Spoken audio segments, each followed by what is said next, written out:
Oh, good morning. Morning. You wanted to see me? Yes, you remember Louis Hensler? Louis Hensler. Yeah, you know the theory that there's no such thing as a bad boy? He was the exception that proved the rule. Oh, yeah. You transferred him to John Adams when he told Mr. Yarnell he'd get him if Yarnell didn't give him a 70 in science. Sure. That's Louis. So how's he doing at Adams? Oh, he's become much more ambitious now. Over there, he's threatening teachers for 85. But today, John Adams strikes back. They're essaying one of their students over here. A tiger named Dennis Joplin. I don't know, baseball teams trade outfielders for pitchers. We trade hard-hitting delinquents for fleet-footed absentees. So why do you want me here?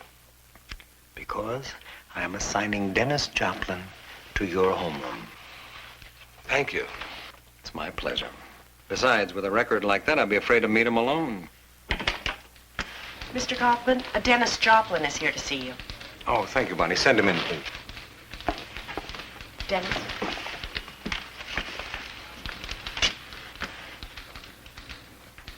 Come in, Dennis. This is Mr. Dixon. He's going to be your homeroom teacher.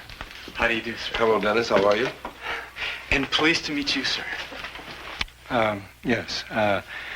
Now, Dennis, you were sent here, you know, because everybody felt that a fresh start with a clean slate would do you good. Well, before we get into any clean slates, let's talk about this filthy slate right here. Guess my record's pretty bad. Well, you know, getting essayed out of a school is a very serious business. I hope you understand this can be your last chance, and... I'm going to make the most of it. And I was going to suggest that you'd better make the most of it. Mr. Kaufman, I'm not really as bad as what's on there. You mean your permanent record isn't true? Well, it's a little exaggerated. Would you like to hear my side? Go ahead. Well, at Adams, there are a few of the older teachers who really don't know what us kids are all about. This one teacher is really bad news. Now, here's the one really lousy thing I did. This teacher has a hearing aid, and well, one day in class, I got the rest of the kids to make her think their hearing aid was broken. One kid would stand up and say, "May I leave the room?" Another kid would say, "Can I please close the window?" And then the rest of us would go, bzzz, you know, like that. And, well, she kept hitting her chest. She thought the mechanism had gone haywire. Well, she ended up running out of the room. Next day, I told her how sorry I was. But from that day on, I was finished at Adams. What do you mean? Well, no matter what, that teacher was going to get even. I sure deserved to get punished, but, well, a lot of that stuff just isn't true.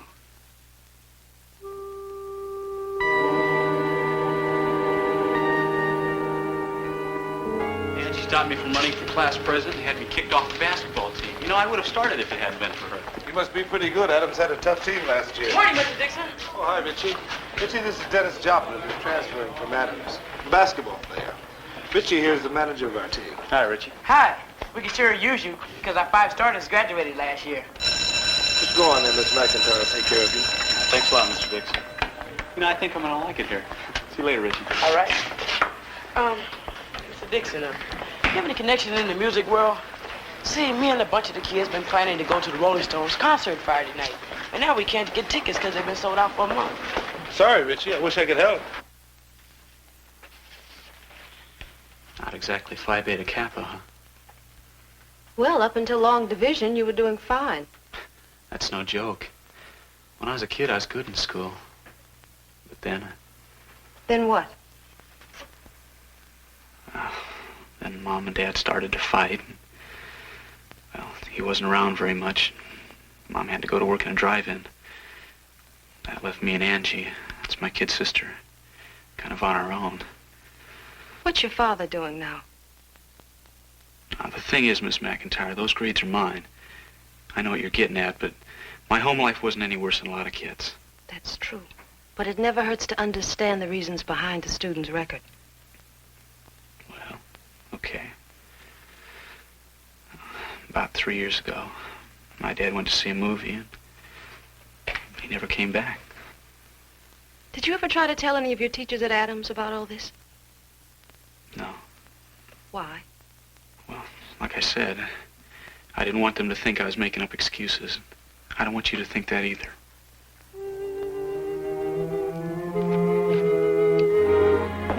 awful. You know, that boy was railroaded out of Adams by a vindictive teacher. It's just terrible. Well, he sure got a lot of bad breaks that nobody at Adams seemed to take into consideration. Now, wait a minute, you two. George O'Neill, the principal over there, is a very fair man. A kid would practically have to pillage and burn 2 continents before George would essay him out. Yes, but if he took that teacher's word for it, what chance does the kid have? You know, I'm still young enough to remember what it's like. What does that make me, Whistler's mother? Miss Johnson, as a future teacher, whose word would you suggest we take, the students or the teachers? Well, I don't know, but even a criminal is innocent until proven guilty. But if a teacher accuses a kid of something, that's it. Anyway, I'm just filled with righteous indignation. Well, it's a change from your usual bubbling with enthusiasm. Look, Dennis was condemned to Walt Whitman, not the state penitentiary. I still think that principal was unfair. George does his best. None of us has the time to do the job we'd like to do. Amen. I'll drink to that. As long as it isn't get the principal week. Oh, of course not. And to prove it, you can have my pickle. I don't want your... Well. Thank you.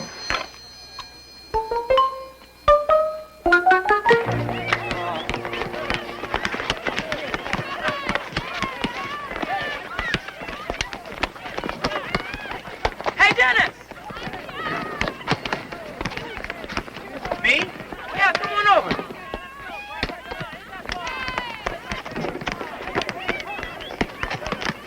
How you doing? This here's Helen. She don't say much, but she's a real swinger. Don't listen to him. Hi, Helen. Dennis just transferred over here. He's gonna play basketball for us. Out of sight. I quit. Bertie keeps on giving me the elbow. Why don't you quit shoving? Why don't you find yourself another victim? Oh, wow. Come on, Rich. We need a 6-man. Not me. I got a split. Hey, this guy will play. Okay. Come on. No, I better not. Oh, go ahead, Dennis. Show this dude how the game is really played. Will you come on? The period's almost over. Thanks, but I got slippery shoes. What do you think I've got? Well, I get all sweaty. No kidding, I'd better not. Is this guy putting me on? Go ahead, Dennis. You don't have to play hard with these guys. I'd like to see you play, Dennis. Come on, it's only for 10 points. Yo, you hurry up. Don't ruin the game for us. Okay, but I'm gonna take it easy. Now, you're with this guy here and this guy over here, okay? Come on, we'll take it out. See you later, Dennis. All right, let's go.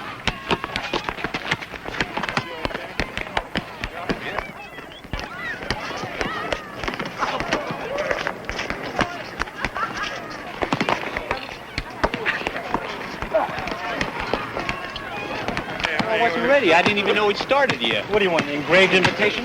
Okay, look, now we're ready to play basketball. Are you ready? Yeah.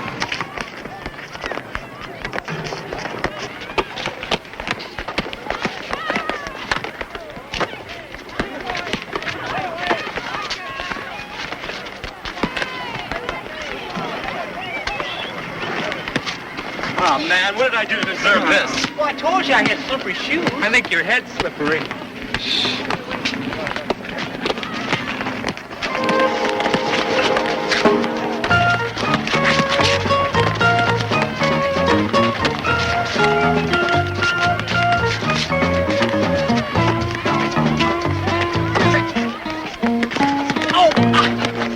What's wrong? Oh, my ankle, I twisted it. It's the same one I hurt last year. Doing what? Putting on your socks? I've had it, guys. I'm sorry. Yeah, we believe we'd have done better 2 against 3. Oh, Where'd man. Rich find that guy? I don't know. Hey, Phil, come on in. Yeah, come on, man. Dennis, you okay? I'm fine. I was worried the way you're limping. Yeah, it's an old injury. Lucky for me, it snapped right back. I heard it in the game I scored 34 points. Well, Bernie and the others shouldn't have acted that way. Well, a varsity player shouldn't get mixed up in a playground game with guys like that. Throws your whole style off. The only time the whole year the Rolling Stones are here, and we gotta miss it. Richie said we'll get the tickets, sure. No, man, I can't help it. Tried everywhere. They all sold out. Hi. Oh, how'd the game turn out? Not so good. Sprained my ankle. Any luck on the tickets yet? No. This is the biggest disappointment of my life, too. Say, why weren't you born rich and famous? Because I'm handsome, witty, charming. Can't have everything. Willie Brown could help us out if he was still around. Who's Willie Brown? This dude who lived on my street, he can get into anything. The Academy Award, the Rose Bowl. He could sneak in a Ku Klux Klan meeting. He was a getting in fool. Where's he now? Well, old Willie found a way to get into the Army. And I don't think he found a way to get out. Well, unless somebody comes up with a big, brilliant idea soon, we've had it. You guys talking about the Rolling Stones concert Friday night? The one at McCracken Hall? I got a ticket. You what? Yeah, I got a ticket to the Stones concert. Why? What's the hassle? We've been trying to get tickets for days. Where'd you get a ticket? Hey, I'll trade you Richie for it. Well, I see my dad is best friends with Mick Jagger's father. You mean that English dude? Yeah, they met during the war. They were on the same ship on D-Day. Actually, my old man saved Mr. Jagger's life. How did he do that? Well, who cares? Can you get any more tickets? Yeah, I can get all the tickets you want. Wow, would you get some for us? Tickets. Why not? I'll get them and you pay me back, okay? Got your ticket? Hi, Wilt. Used to see this cat play basketball. Never in my life I seen such... He's getting us all tickets to the Rolling Stones tomorrow night. Like I said, never in my life I seen such... slippery shoes. What about me? Can you give me a couple tickets? What do you say? Anything. Hey, look, let's all go together. Come on. We can all go. Okay. Did you really did it? Dennis, you're all right. You're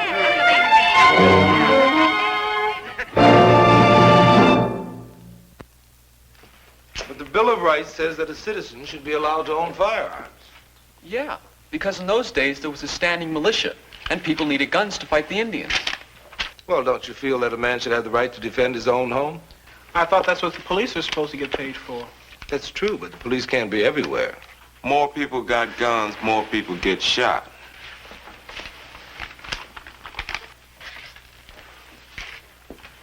How do you feel about that, Richie?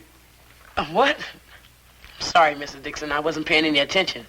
Guess I'm a little excited. What about? Well, a bunch of us kids got tickets to the Rolling Stones concert tomorrow night. How'd you manage that? Well, Dennis got them for us. Good. Oh, Dennis, I want to see you after class for a second. Mr. Dixon, you want 2 tickets?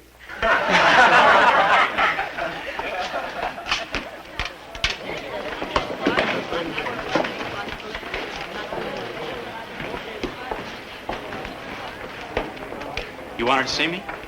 Sit down. You actually getting tickets to the concert for all those kids? That's right. You mind telling me how? Well, my Uncle Max is manager at McCracken Hall. He gets me tickets to whatever goes on there.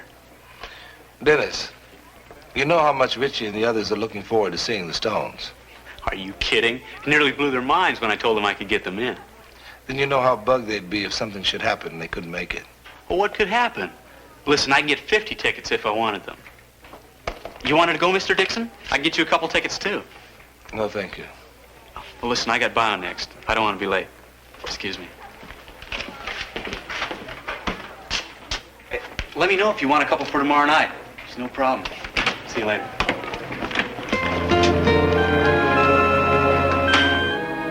I've been talking to George O'Neill for 3/4 of an hour. I haven't been on the phone that long since I tried to convince Myrna Needland to go to the senior prom with me. It must have been an interesting conversation. Fascinating.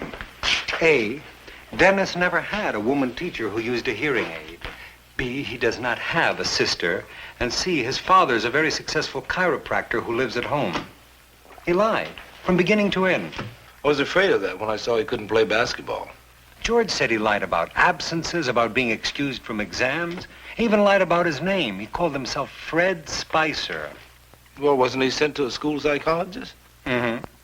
Within 2 months, the school psychologist said Fred Spicer is completely cured. He even fooled a psychologist. Yeah, but you can't fool the kids. In a little while, the whole school knew about Dennis. He didn't have a single friend. George kept switching him from class to class, but Dennis kept digging himself into one hole after another. How long has Dennis been at Whitman? 2 days. Why? He just dug himself into another hole. Joe, I keep telling you, I don't have anything, not one single thing for tonight. No, we're all sold out. Well, I can give you 2 for Saturday. You've got them. I think you're next.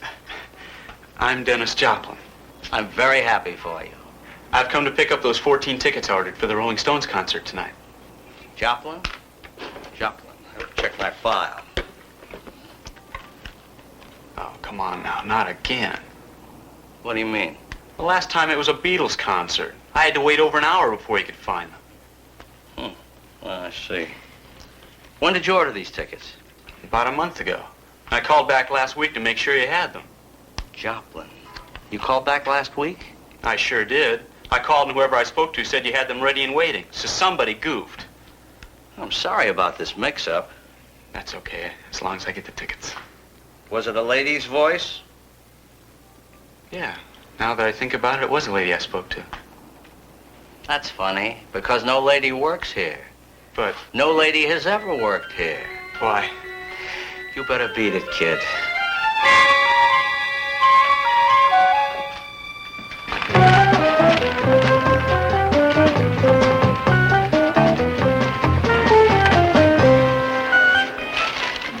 Who wants a peanut butter and jelly? I'll trade you for my tuna fish and banana. Tuna fish and banana? So that's how your hair got like that? Hey, Richie. How come Dennis wasn't in school this morning? Oh, he probably had to go pick up the tickets. Anyway, how come you're always thinking somebody's trying to put something over on you, Jason? 'Cause most of the time they are. Oh, good morning, Dennis. You're a little late, aren't you? Something important came up. Oh, yeah? Yeah, it's a real bummer. I had the tickets, but I lost them. What happened? Well, I was leaving McCracken Hall with 14 tickets. Pretty good seats, too. Now, who do you think I see standing in line? The minister from my church. You see, he'd promised these kids from an orphanage that he'd take them to the concert, and, oh, what could I do? I gave them the tickets. Oh, it was very nice of you. Yeah, but how am I going to explain to Richie and them? You can't get tickets anywhere. Tell them about your minister. Mr. Dixon, could you tell them? I mean, coming from you, they believe it. No, Why? because it isn't true. What's that supposed to mean? Dennis, I saw you play basketball. Oh. So I'm not a hotshot basketball player. Is that a crime? Look, nobody cares how well you play basketball. What matters is that you felt you had to lie about it. Well, everybody brags a little sometimes. Sure. But everybody doesn't make up stories about hard-of-hearing teachers that don't exist. Sure had you and Mr. Coughlin fooled, didn't I? And everybody doesn't lie about their parents to excuse his bad grades. You have the FBI checking up on me? And they don't lie about being able to get tickets to a concert that's already sold out. That was a mistake. No kidding. I just opened my mouth and the words came out. It was a lie. I didn't mean it. But it was a lie, wasn't it, Dennis? Maybe. But who does lie? I mean, after all, what's a credibility gap if it isn't a fancy name for a lie? And how about all those guys on TV that say use this stuff and they have all the girls chasing after you? Oh, sure. There's a lot of dishonesty around. Too much. And that's one reason why we've got to be straight with each other. Yeah, I guess so. And another reason, Dennis, is that making up stories about ourselves does not change who we really are. What do you mean? Isn't that why you lie? To make people think you're something you're not? To make people like you? Is that what I do? It sure doesn't help. You know what, Adams? I didn't have one single friend. That's understandable. Nobody knows who you really are. Maybe they wouldn't like me if they did. Maybe. Maybe they would.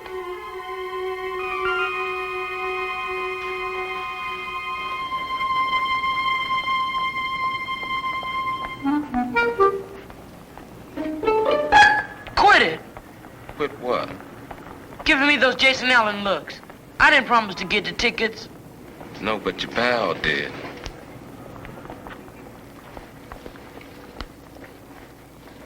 here he is. Hey, the man of the hour. My ticket, Robert. Hey, where are our seats? Listen. What I got to say is a little hard. Well, I don't care. I'll sit anywhere. Is something wrong? I don't have the tickets. I'm sorry. I'm really sorry. They're waiting at the box office. No, I just don't have them. I messed up. It's all my fault. That's just the way I am.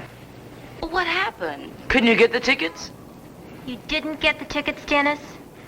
Well, yeah, I got them all right. 14 tickets, just a little left to center. Great seats. Well, but see, on the bus, when I was coming to school, well, who do you think I run into? All my lousy luck. It's a minister from my church, and he tells me about this orphan's home, and...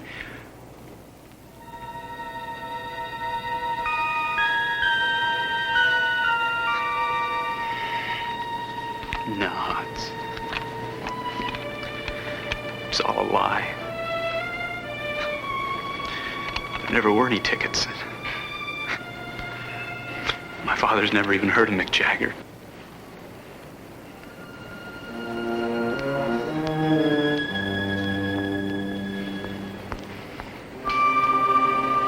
Why, Dennis? Why'd you do it? I don't know. Just wanted y'all to like me.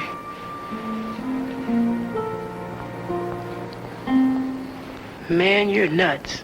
You know that?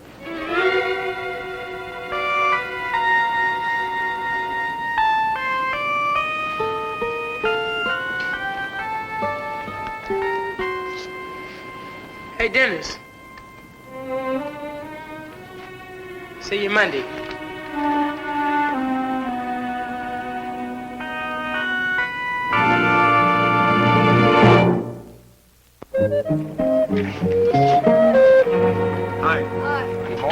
How'd you two spend your weekend?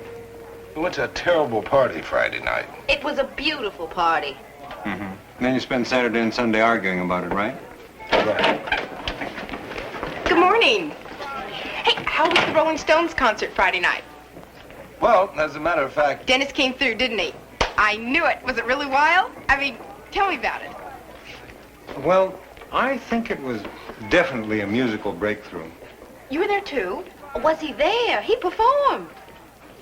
Mr. Kaufman played with the Rolling Stones, huh? He sang. Sang! You sing!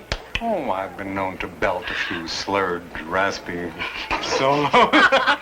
Slurred, raspy solos. Slurred, raspy solos. You thought you were putting me on, huh? I was putting you on. I was. No, kid. You think that I believe that he would sing with the Rolling Stones? No, I know, but I'm not back. I mean, now, get that music over there.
It's your carburetor. Well, do you think I need a new one? Oh, I don't think so. Just clean up a little, be okay. I think you might need some plugs, though. Got it all doped out, huh? Well, it looks like I'm in good hands. Bernie, it's the best we got.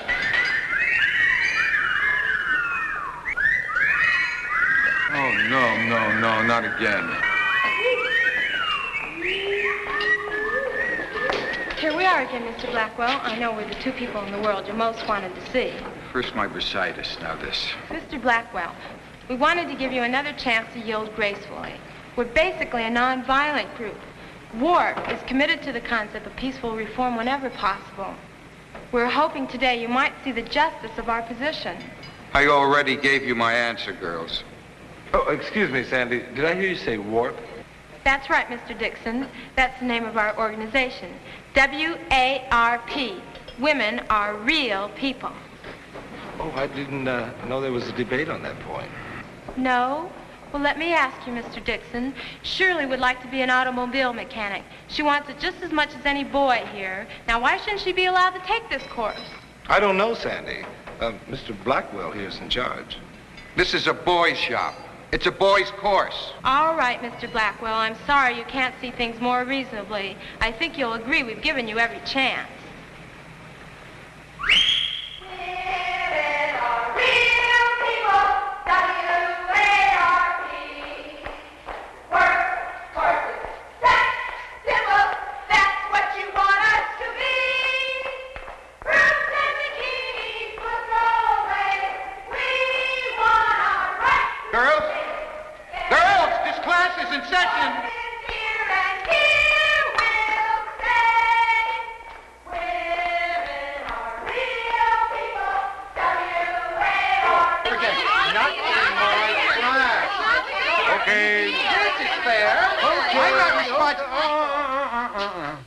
You see, if you all talk at once, I can't understand you.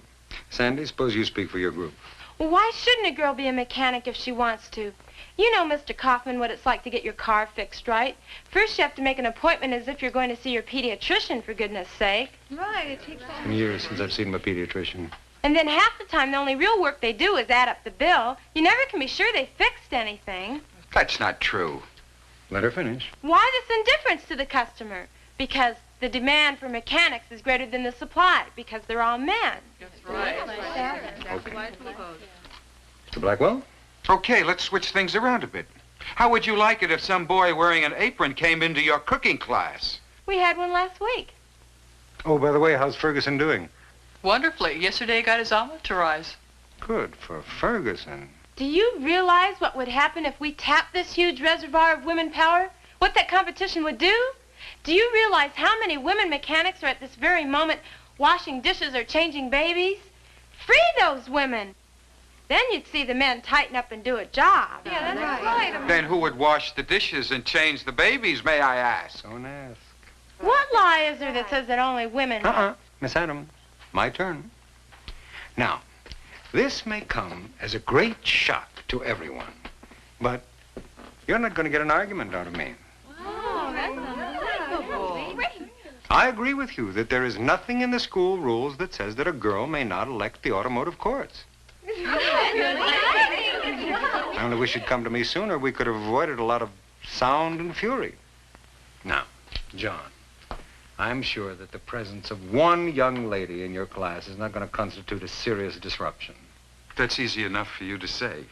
But how am I going to get the boys to keep their minds on cars instead of girls? What makes you think they ever have? By the way, which one of you girls is the mechanic? Shirley. This pretty little thing? This pretty little thing isn't big enough to drive a car. Shirley's not a thing, pretty or otherwise. Women are real people. W-A-R-P. Why don't we save that for music class? As for you, young lady, do you know that there is a serious shortage of female conductors? That's quite true, Mr. Kaufman. Thank you for the suggestion. Now, Shirley, you'll report to Mr. Blackwell tomorrow. All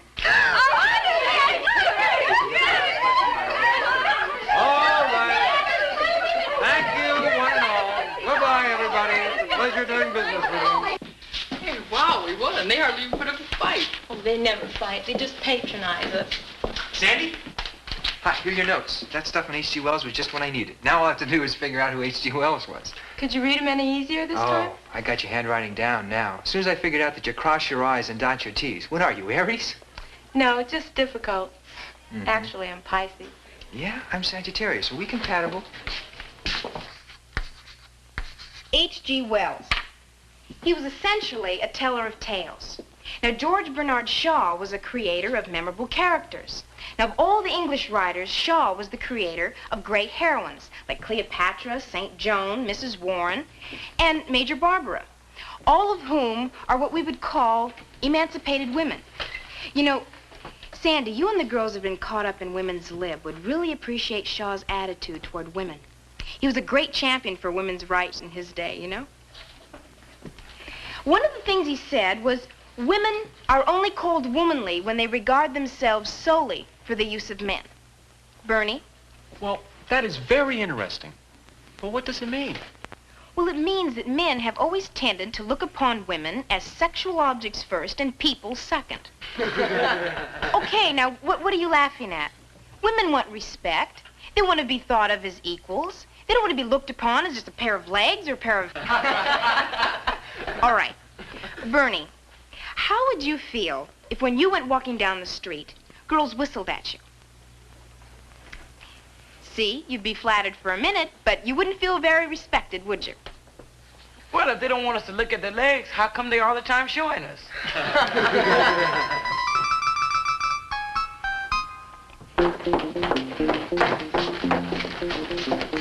Here they come. Hey, sweetheart, how's about you and me engaging in a little heavy breathing? Ooh, I want a little one. Ooh, I love those little ones. Hey there, beautiful bodies like yours are made, not born. Now, will you tell us all about this harassment that the girls of Warp have been giving you? Well, after that young girl pinched me and made suggestion remarks about my body, I cried and cried right through deep knee bends. I plan to take karate lessons. And heaven help the next girl who dare lay a hand on my knee. I'm not hostile. I just want respect. I know I have beautiful legs, but I want to be appreciated for my mind. Well, at first I thought it was pretty humiliating, but I guess I can get used to being treated as a mindless sex object. And, well, you know me, I never had much ambition anyway. And finally, George Vincent remarked simply, what kind of a boy do they think I am anyway? What a burn. Well, but you know what they say, it's just publicity. Besides, I think it's kind of funny. Of course it's funny. That's just the trouble. Everything we do is just ho-ho time. Men just laugh at us. And the more serious we become, the funnier they think we are. Sandy. Hi. I've been meaning to tell you, I think what you girls are doing is just fine. Keep it up. Thanks, Miss McIntyre. That helps a little. Why, what's the matter? You are into something good. Oh, Miss McIntyre. I mean, you're really nice and everything, and encouraging. But you're a woman. To the men, we're just a joke. No matter what we do, they just won't take us seriously. Well, now remember, you've got a few thousand years of history to undo. And there's always been something funny to first-class citizens when second-class citizens start yelling for the same things. So give yourself some time. Find an issue that really hits them in where they live, and they won't laugh anymore, I guarantee. Well, you're right. I know I'm impatient. It's just that I don't know why we have to wait. I know what you mean. Right on.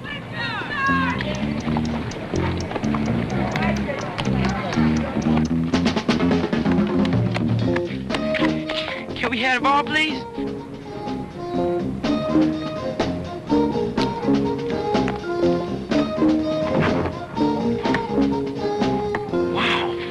Pretty lucky. I'll do it again if you want. Again? So now far away that is? Give me the ball. Let her try. Shoot me the ball, will you?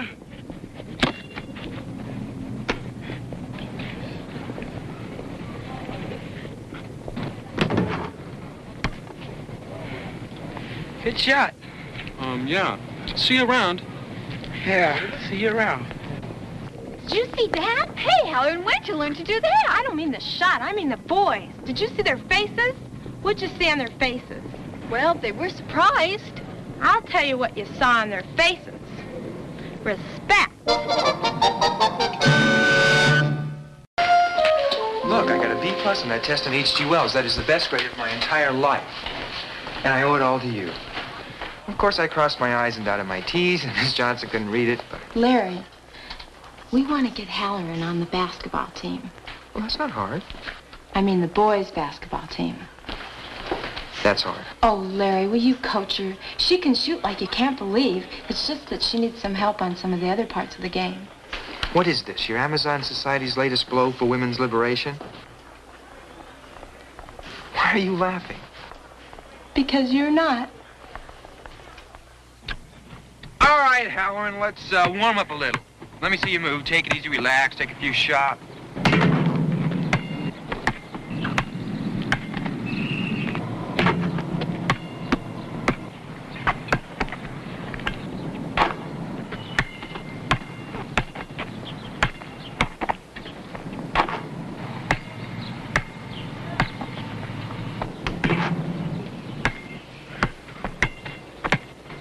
I'm a little out of shape. That's out of shape? Where did you learn to play like that? Oh, I've got 4 brothers. We've always played together. Uh-huh. And you really want to play on the team? I'd love to play. And why shouldn't she play with the best if she's good enough? That's cool, that's cool. Secret weapon. Opposition collapses in confusion. Listen, I'm worried about the opposition on our team. But Halloran, that's just the point. Where's the victory without opposition? A little bit of luck, the boys will hit her gut. I can hardly wait to see the expression on Coach Windish's face. All right, Halloran. You can call me Hal. All right, Hal. Let's try a few moves. Man-to-man defense. You should pardon the expression, but try to score on me.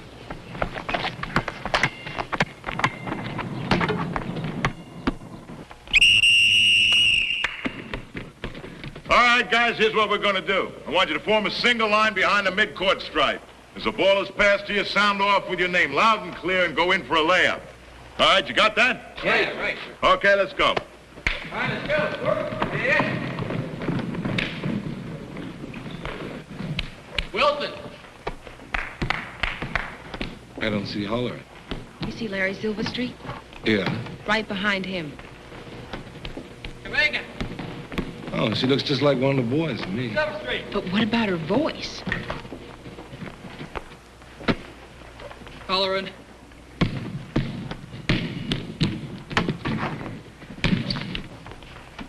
Hey, you.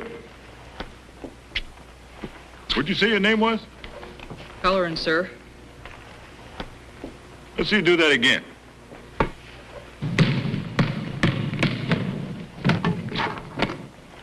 Hey, nice shot. Good boy.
All right, that's it for now. Practice tomorrow, same time. The following men report to me. Evans, Silverstreet, Howard, Halloran. Girls, Girls, now come on, what are you doing here? You're not supposed to be here anyway. Now, if you can't hold it down, I'm going to have to ask you all to leave. We can't run a practice here. I can't hear myself think. What are you doing here? I've been here. I was in the scrimmage. Oh, what are you talking about, the scrimmage? What's your name, young lady? Halloran, sir.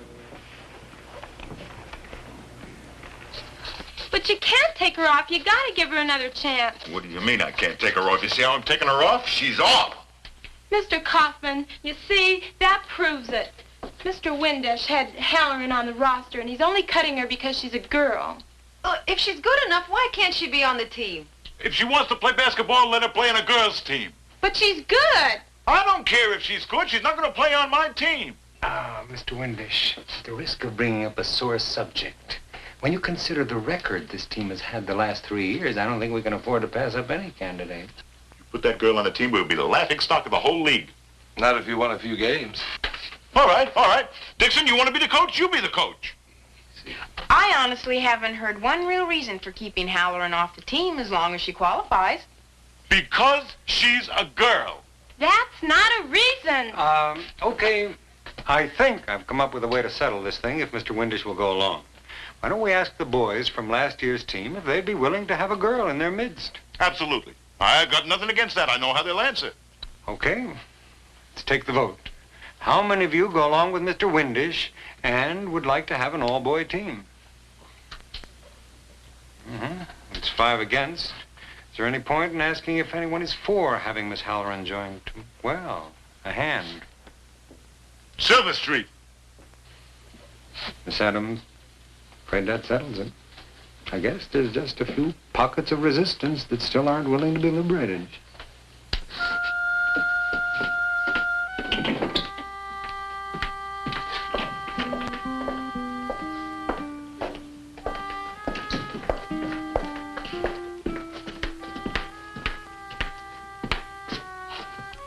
Listen, Sandy, a general can't go into mourning for every soldier that falls in battle. Oh, go slam dunk your head.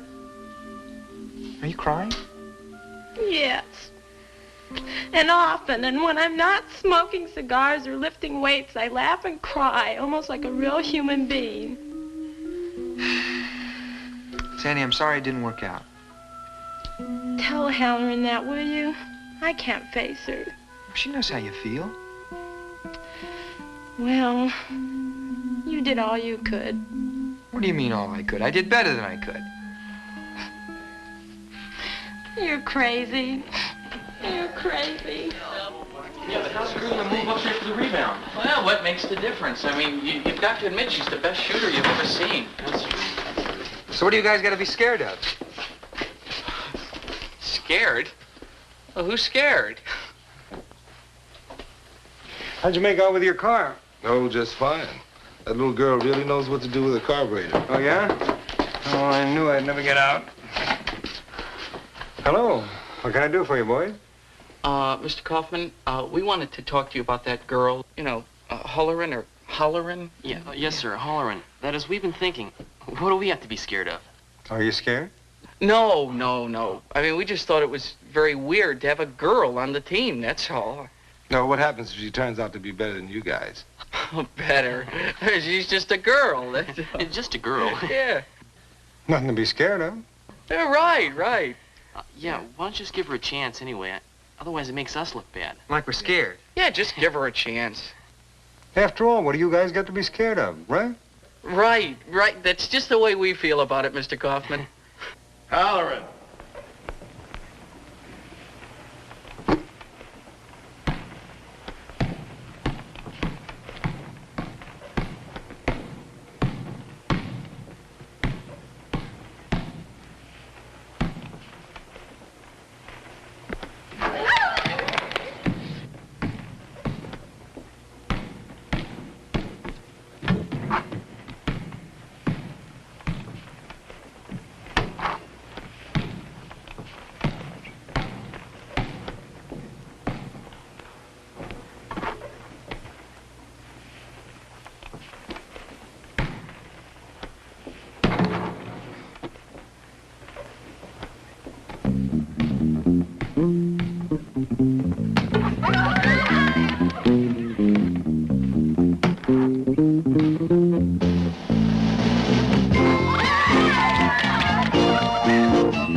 That's the team.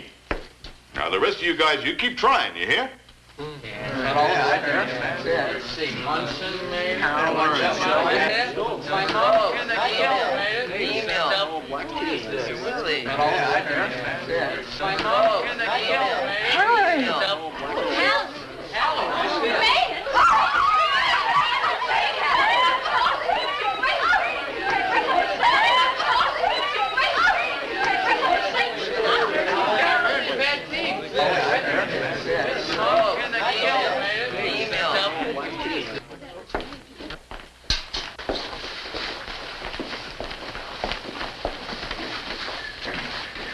Larry, Oh, hi. it was an oversight, wasn't it? A mistake? I mean, you were on the team last year. No, it wasn't a mistake. Was it because of Halloran? Actually, it was because I wasn't good enough. Or serious enough, that's my problem. Well, it's a way to get by.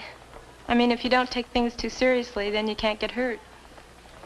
That's right. That's right on the button. Look, why don't we go out together? Maybe over the weekend. Go to a movie or something. Why, you feel sorry for me?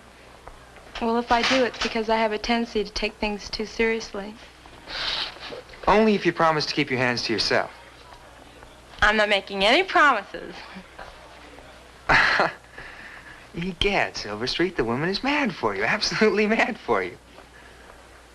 But wait a minute. Think about this for a minute.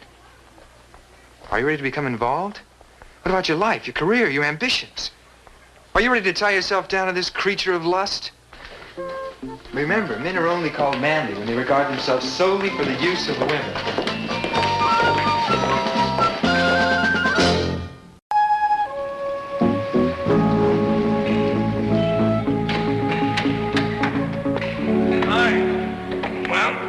Here's old 10 miles to the gallon. Where's that girl Shirley that did such a great job on your car?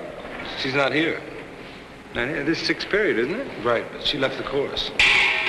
She left the course? She wanted to be near her boyfriend. I didn't know she had a boyfriend. She does. I think his name is Ferguson. Ferguson, that kid in cooking class? Now she's in cooking class. No, she's in cooking class. Pete, you know what I feel like right now? I feel like smoking a big, fat cigar.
Please pass your papers forward.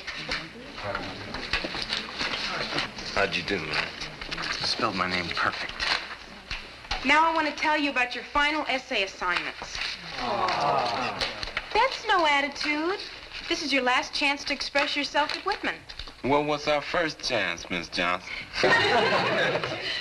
I want you all to write 1,000 words on the author that's meant the most to you in high school. That's easy. The guy who wrote the disciplinary code. Now, 5 of you from this section are excused from this assignment to work on your valedictorian speeches. And that's Eunice, Roger, Murray, Donna, and Neil. How do they rate? How come they're the only ones that get to write the graduation speeches? Because they have a 3.5 average or better. Big deal. So they're A students. That doesn't mean they got more to say than anybody else. How do you think you get A's? I think it's your looks, Mur. The rest of us don't even get a chance. Do you think that's right, Miss Johnson?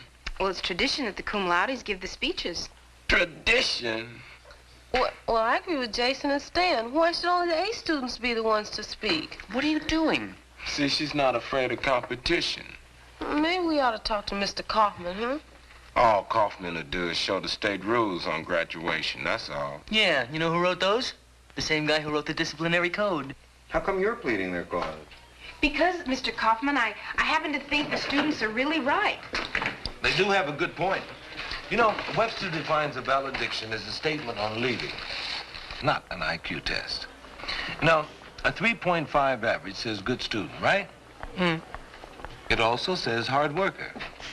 It does not indicate a leader or a good speaker, and it is in no way indicative of an inventive mind. Tell me something. Were you an A student, Mr. Kaufman? Well, that wouldn't be a fair question to ask me, Pete. I happen to be the principal of a high school. Were you? No. Neither was I. Liz? B minus. Math got me. Alice? Oh, yeah, I got A's. I got all A's. I gave the graduation speech. I guess it was, pretty corny. The challenge before us, right? The promise of tomorrow. Ooh. You know, I don't know what harm it would do if, everybody submitted a speech. Certainly would be a lift to the C students. I mean, just the thought that somebody might be interested in something they had to say. And what they have to say might be very interesting. I mean, the whole idea of graduation is changing. I mean, in some schools, they don't even have caps and gowns and proms anymore. They give the money to causes. Sometimes I wonder if any of our old traditions are worth preserving. Well, I guess we won't know unless we experiment. Miss Johnson, we'll try your little exercise in democracy. And I hope you all realize that that means we're going to have to find people to read 380 anonymous speeches instead of 40. There's nothing I'd rather do than read 40 or 50 speeches this weekend. I can hardly wait myself. You see, Miss Johnson, without your little plan, your friends might have had to waste their free time doing frivolous things like going to the movies and dancing. Well, looks like I came to the rescue again. Huh, gang? Right, Johnson. Well, today's the day. The judges have been judging your speeches, and I'm glad to announce that 3 of the winners are in this class. Donna, you'll be giving a speech. And so will you, Stan. You're kidding. No, I wouldn't kid about a thing like this. And Murray, you're first alternate. Well, look who turned out to be speech maker. Oh, cut it out, man. It's some kind of a gag. No, it isn't. Look, I read your speech, and it was really terrific. Donna, yours was excellent, too, and so was yours, Murray. Sure, Miss Johnson. I don't know why I even bothered to write it. Oh, here we go again. All you've done the last 4 years is get in trouble. I've worked hard for my grades. Where'd it get me? First alternate. Be cool, Murray. Maybe there'll be a flu epidemic, and then you can give all 3 speeches. It's not just the speech. It's the principle of the thing. There's nothing special about being special anymore. What do you mean, special? You're special because you get A's. I'm special because I wrote a good speech. You spent one night on that speech. I worked 4 years for my grades. Hey, what is the big deal, huh? I won and that's that. Right, Miss Johnson? It's the first step toward anarchy. Actually, I think what Miss Tandy is saying is that this could have a disruptive influence on our future students. I said anarchy, and I meant anarchy. If you make every honor available to every student, you deprive them of their motivation to compete. But shouldn't the students be encouraged to get an education for its own sake, not for the honors? If you look at it that way, one obviously has to respect that principle. Yes. Now, what I wanted to know is why you two waited so long to say anything. I mean, why didn't you speak up when we first changed the rule? We felt it wasn't our province. But when a boy like Stan Siebert is chosen valedictorian, one can't stand on ceremony. Oh, I see. It's not really the rule, then, that's bothering you two. It's Stan. Mr. Kaufman, Stan Siebert has drifted merrily through his 4 years here at Whitman, barely avoiding expulsion, just having a good time. Having a good time. Well, perhaps. But he did win this honor in an open, fair competition. Oh, hi, Mr. Dragon. Miss Tandy? Good morning, Miss Johnson. I trust you're pleased with your innovation? Actually, I think what Miss Tandy means is, Oh, boy. Do a lot of the faculty feel that way? Probably. But I didn't bring you down here to get a consensus. I want your opinion about something. Our valedictorians have been asked to appear on a Sunday television show. Jackson Baker Talks to Youth. Well, if you want my honest opinion, sir, I think Jackson Baker is an awful square. I wasn't really interested in your opinion of Jackson Baker. More like your opinion of Stan Siebert. Do you think it's safe to let him appear? Safe? There's no need to speak in riddles, Miss Johnson. Stan isn't exactly noted for self-control. Well, he does speak his mind in class. Speaking his mind is every citizen's right. Threatening to slug the boy's vice principal is not. Mr. Casey? The very one. Now, there's no excuse for that kind of behavior. And you don't want to let bygones be bygones, huh? Oh, I was very willing to do that. The incident had shrunk to a dim flicker in my memory until Stan started throwing eggs at Councilman Hackett on Americanism Day. Well, I guess, Stan finds it hard to stifle his negative feelings. And I guess he, finds it hard to accept authority figures. I guess that's obvious. And I guess you want me to give him a chance. I guess so.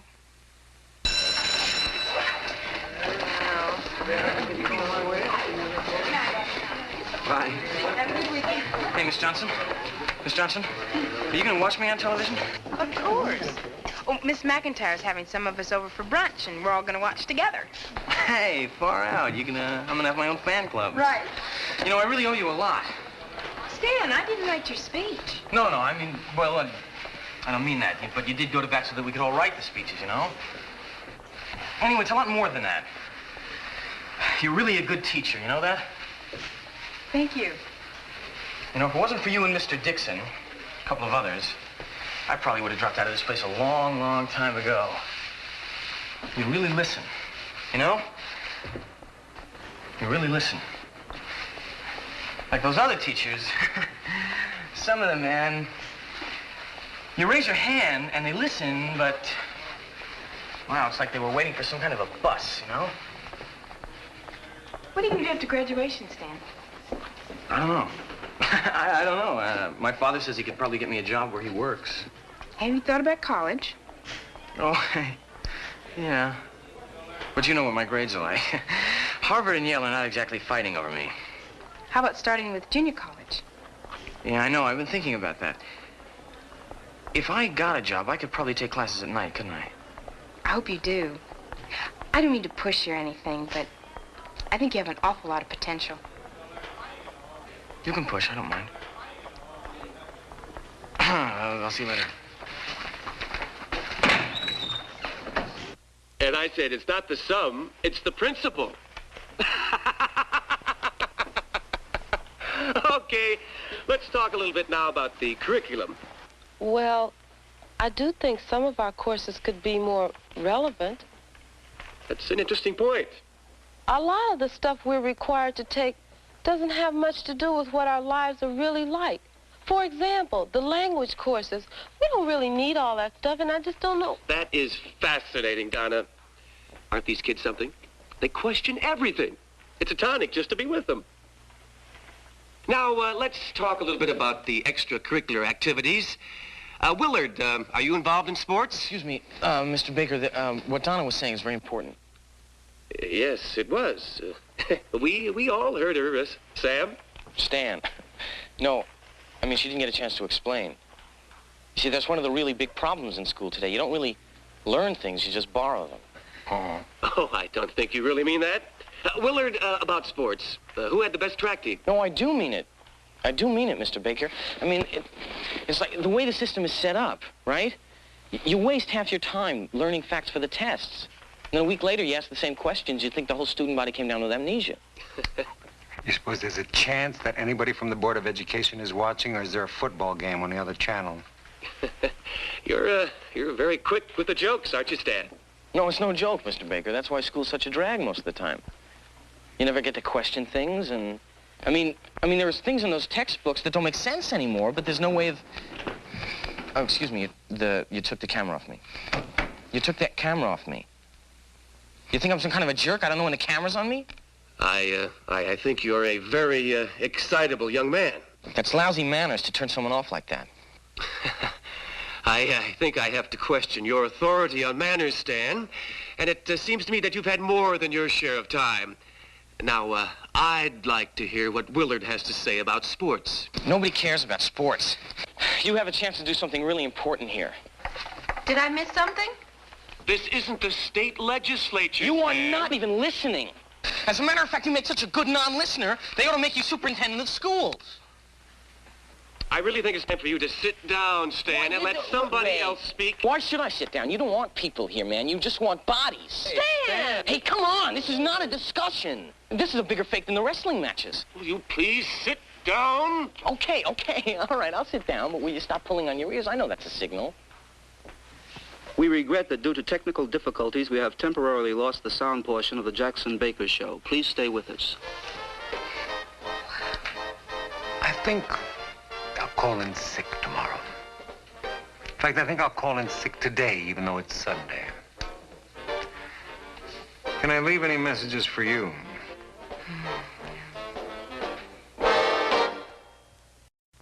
Mr. Kaufman, it's not merely parents and faculty who are responding adversely. Many of the students feel that Stan's behavior has discredited Whitman. I know. I don't think it was quite that bad. Baker was just as provocative in his own way as Stan was. Stan still should have kept his temper. That's true. But you know, the fact that he didn't doesn't mean that he shouldn't give his valedictory address. Mr. Kaufman, I think we've all been more than fair to that boy. Miss Tandy, for the first time, Stan has become constructively involved in something. And he's found a new way to express his point of view. I think if we deny him the right to speak, there's a good chance he'll go back to throwing eggs as a form of self-expression. That's true. Well, Stan's sort of been a late bloomer. And I know he's kind of overbloomed, but he really has changed for the better. And isn't that the reason we're here? To help the students change for the better? And you've both read Stan's speech. There's nothing inflammatory about it. Oh, yes, that's true. But will he stick to that speech? Well? Why did you have to ask that, Miss Tandy? Okay.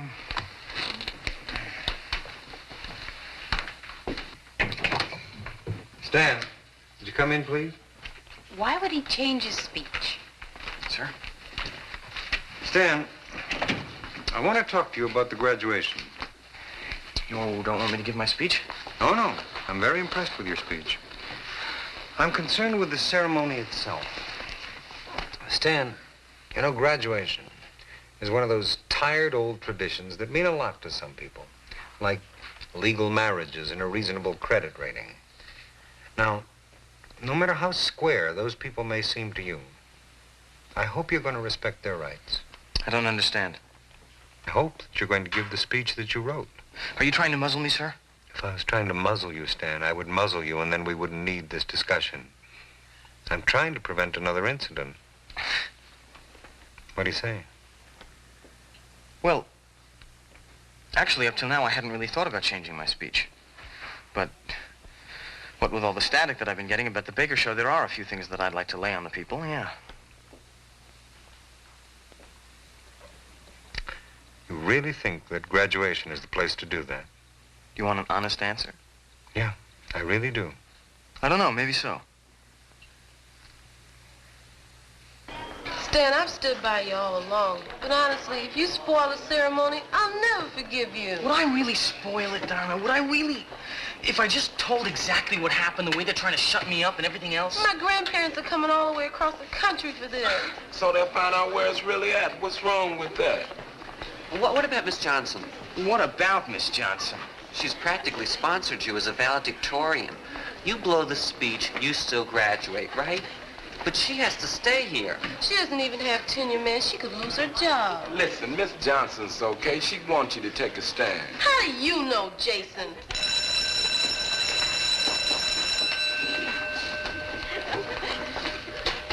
I'd better fill you in on the final exam. The test will be in 3 parts. Essay, multiple choice, and true or false.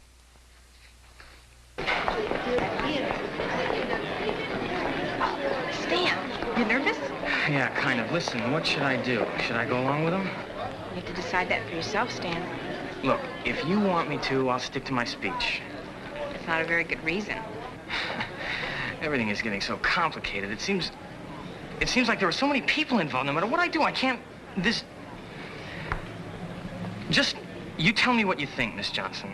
Stan, it's your speech.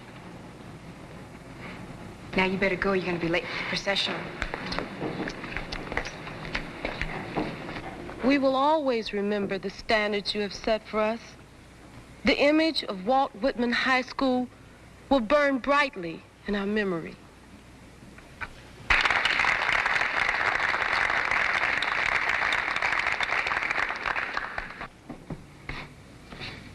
My name is Stan Siebert.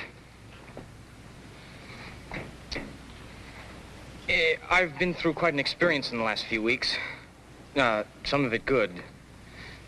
I've gotten to know some very fine people who teach here at Walt Whitman. These people understand, and they help. They help me. See, I criticized the system, and I got blasted for it. I think it's ad-lib time.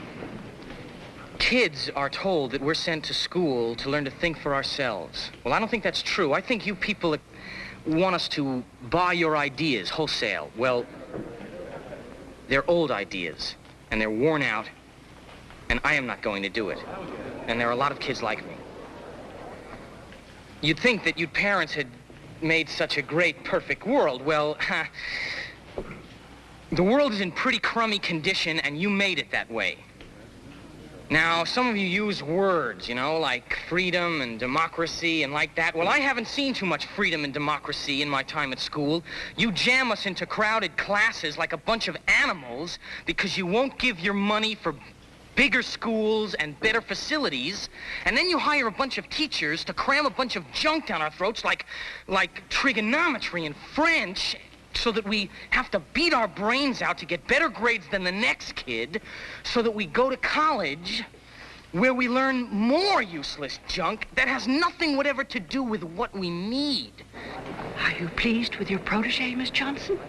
Now I know how Lenin's mother must have felt. The world is burning. Races are at one another's throats. There are wars. Millions of people are starving. Why don't you teach us how to build a better world? We can't change the mess that you've given us by learning trigonometry. Is this supposed to be a graduation speech? You children all think you're so smart. You can't change the world overnight, you know? You people have had a lot longer than overnight. The kid's got a point. Listen, if you can't say something constructive, sit down. Let's let the speaker continue, please. All you kids are alike. All you want to do is tear down, just like you've ruined this graduation. What is so important about a graduation? It is a tradition, and you are ruining it. There are more important things than tradition. We must let the speaker continue, please. Tradition makes a big deal of something just because it's been going on for a long time. Like us wearing these crazy gowns. I mean, just because some crazy Greek or somebody wore it 1,000 years ago, does that mean that I have to wear it? The world is going to change because it has to change. It can't go on this way. And whether you like it or not, the kids are the ones who are going to change it.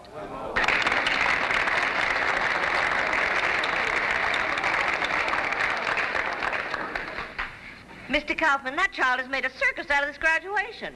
Do you agree with what he says? No, not completely.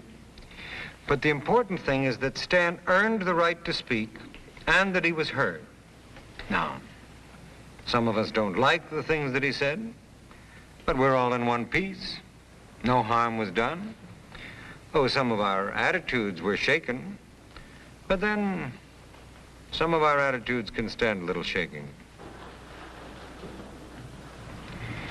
Now then, the first to receive their diplomas will be our speakers.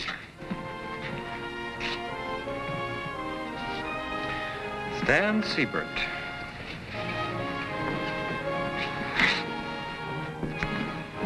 Congratulations. Oh, you should feel pretty good. Gave one of our dusty old institutions quite a shake up there. Thank you, Pete. Johnson, you really did it. Thanks, Liz. Mr. Kaufman, I want to congratulate you. This graduation was invigorating. Whose idea was it? Well, if anyone deserves credit, it would be Miss Johnson here. Miss Johnson, it was invigorating, an invigorating experience. Thank you. Thank you. How does it feel to be Whitman's Joan of Arc? I don't know yet.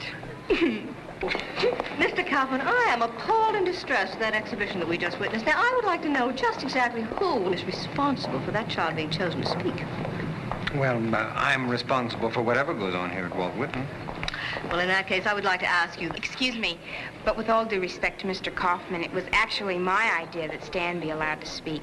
Oh, well, then perhaps you can tell me what your standards are. Excuse me, Miss Johnson, but Stan would have never made the speech if I hadn't okayed it. If you have any complaints to make, you can direct them at me. It's very nice of you, Mr. Kaufman, but in all fairness, all the complaints should be made to me. Now, you do want to be fair, don't you? I want to be fair, Miss Johnson, but until you're principal of this high school... Now, what were we talking about? Joan of Arc. Right. And you know what finally happened to her. Yeah, but you see, she didn't have Mr. Kaufman to protect her.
Is this the opportunity room? Uh-huh.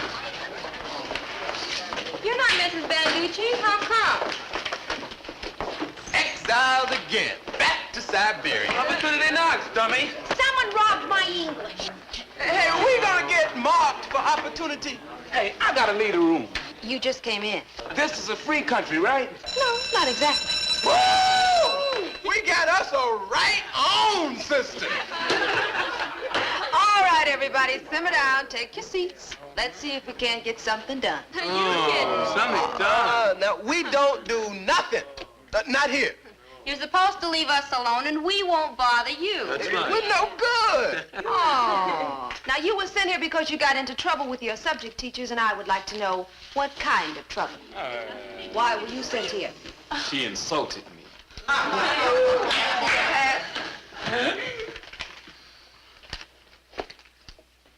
For using obscene language in auditorium. Man, you cussed in the auditorium. Man, shut up. And you? Oh, me and this young man, we had a little argument, you know.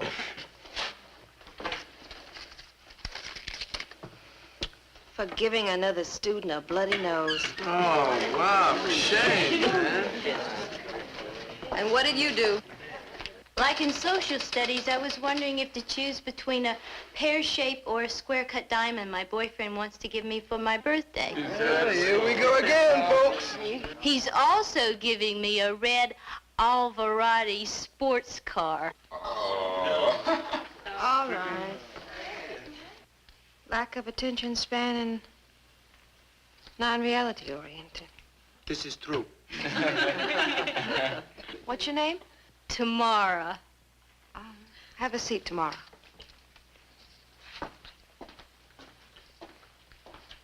Next.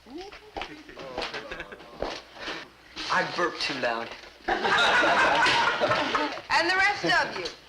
Why are you here? Chalk fight. For reading my lunch in class. Big deal. We're all socially maladjusted. That's why. Hey, how come you here? Yeah, did you get thrown out of class too? Are you a problem teacher? He's not even a teacher, you dummy. She's a social worker or something.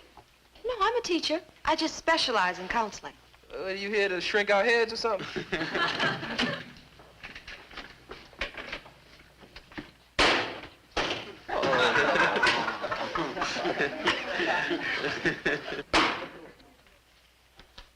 I heard you the first time. Well, I'm uncontrolled. Hey, where's Mrs. Banducci? Oh, man, they just made her a warden of some prison farm or something. All right, hold it down. Okay, It says that I was cheating. but you weren't. You see that? She don't believe me neither. Well, I'd like to believe you. Oh, yeah, that's what they all say. Well, tell me what happened. Well, I was talking to myself, and Bruckner thought that I was asking somebody else for the answer. I knew the answer. Why were you talking to yourself, George? I was telling myself what a jerk old Bruckner is. He doesn't like me to say it out loud. What have you got against teachers, George? Teachers. I love teachers. Greatest people on the face of the earth, teachers. Why? Aren't you proud to be a member of such a great and glorious profession, Miss McIntyre? As a matter of fact, I am.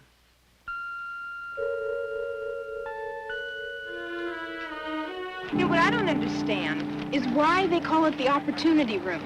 Well, it used to be called the social adjustment room. You like that better? Well, you see, the kids are supposed to be given an opportunity to straighten themselves out. Oh, it's tough.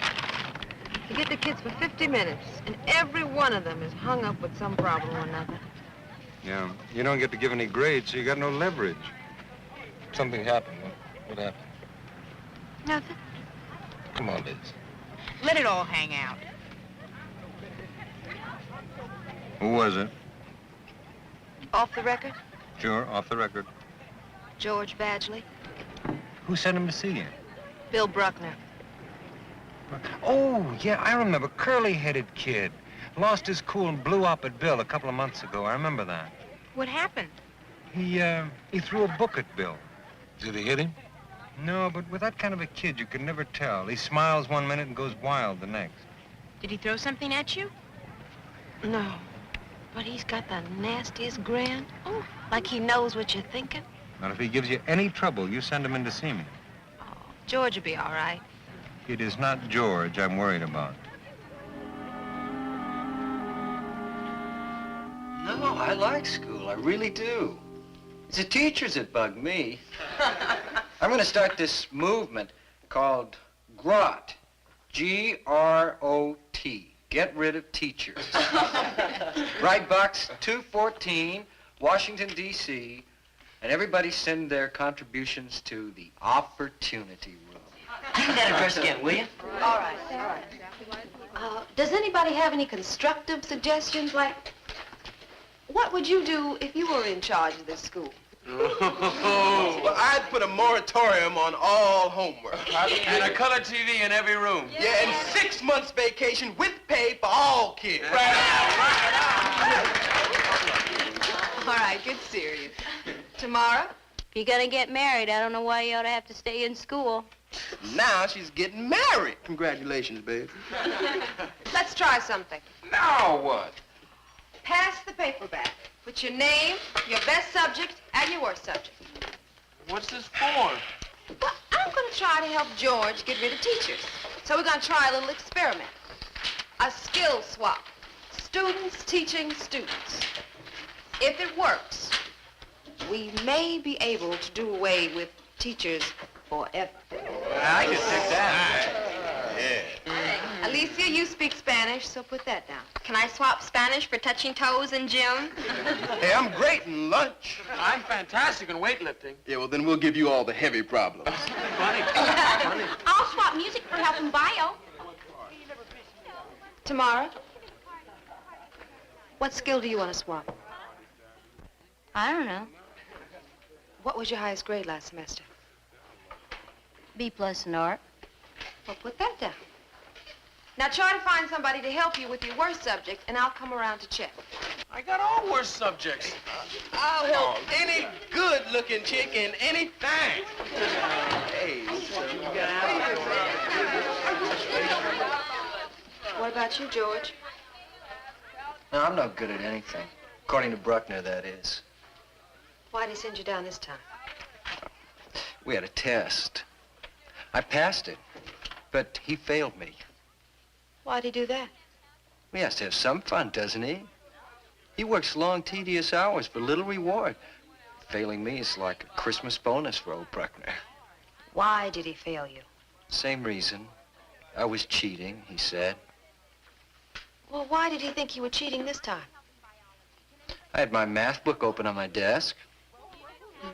Well, didn't you realize that having your book open during a test would naturally make Mr. Bruckner think you were cheating? Well, he doesn't need any excuses. Okay, George. But like I said, if you want help, I'll try to give it to you. Why? I mean, why do you want to help me? You figure it out.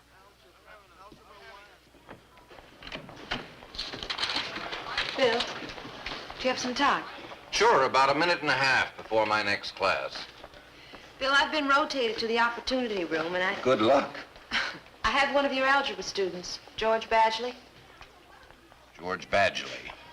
That's a bad news kid from head to toe. You know, the weird thing is he's actually pretty good in algebra, but he bends himself way out of shape to antagonize me. And evidently, he's done the same thing in his other classes.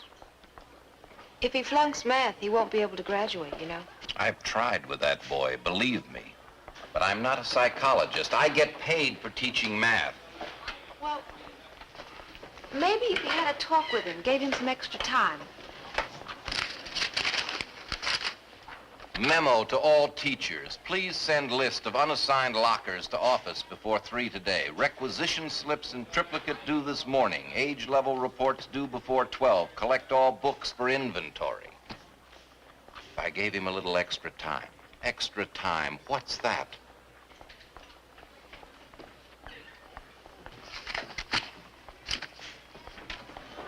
I knew it. I just knew it. What? You and old Bruckner in there, ganging up on poor little Georgie.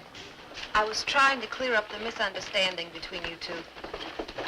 Tell me, Miss McIntyre, do you believe me when I say that I wasn't cheating? Yeah, I believe you. How come? How come you believe me? I mean, I could have been cheating. As a matter of fact, when I think about it, I was cheating. George Badgley, you little... There, you see? I knew it. I knew it all along. You really got it in for me, haven't you? As a matter of fact, you hate me, don't you?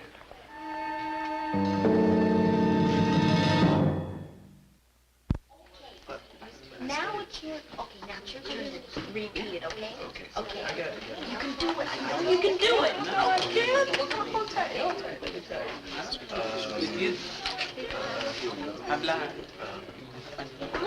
News of bone. Right. Booze of day. Eels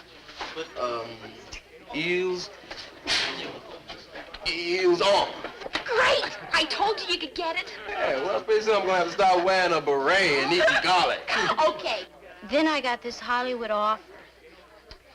But my boyfriend wants to take me to this Caribbean island his family practically owns. You sure tell great stories. You should be a writer. I can't spell. Well, that's what I'm gonna teach you.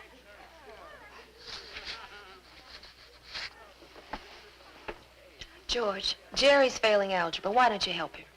Sorry, no can do. Why not? I'm afraid the teachers' union will get on my back. I hoped if you started thinking about somebody else for a change, you'd stop feeling so sorry for yourself. Great. Fantastic. Sigmund Freud hits Walt Whitman. Well, tell me some more about what's going on in the garbage pail of my mind, Miss Freud. I'm all ears. I don't know what you're trying to do, but you make everything so hard for yourself. You're turning your back on an opportunity. An opportunity for what? For Hank to teach me spelling or Laura to teach me maps? You gotta be kidding. The only map I need is the one that shows me how to get out of here. I'll see you around campus.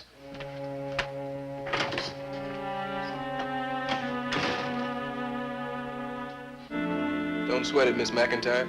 Can't win them all.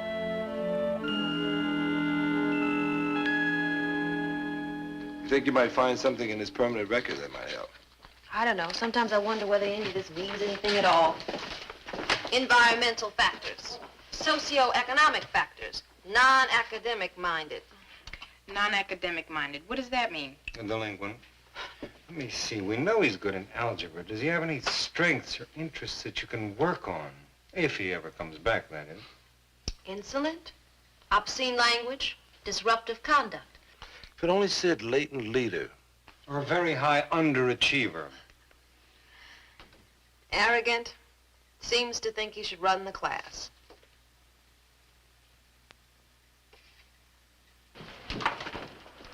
Hi, Miss McIntyre. Hello.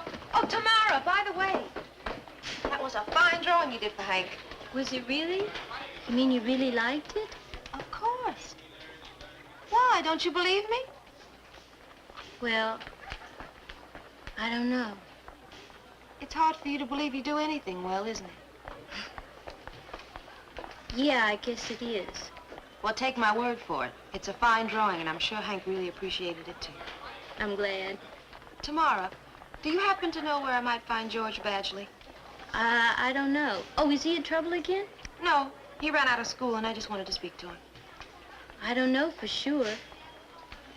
Maybe the taco stand. He's there sometimes on my way home from school. Okay, thanks. Tamara, you draw beautifully. Well, forget it, Liz. I'm dropping out, and that's that. You mean copping out, don't you? Clever, clever. I ain't so hot in my vocabulary. Well, that must be because you've had such lousy teachers. Now I know why you're here. You want to fail me in taco stand. You're a coward, George. When things get difficult, you quit. You blame other people. Mr. Bruckner hates you. I hate you. Everybody hates George. So poor George hasn't got a chance. But if somebody does like you, you push them until they hate you too. So you still have your excuse for not trying.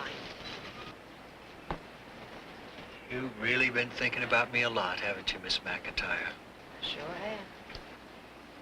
Wondering what's going on in that spaced-out George Badgley's head. Well, you don't know anything, you big deal teacher. You think you could do any better? Anybody could. I'm asking you. Could you do better than I do? Yeah, sure, so what? Prove it.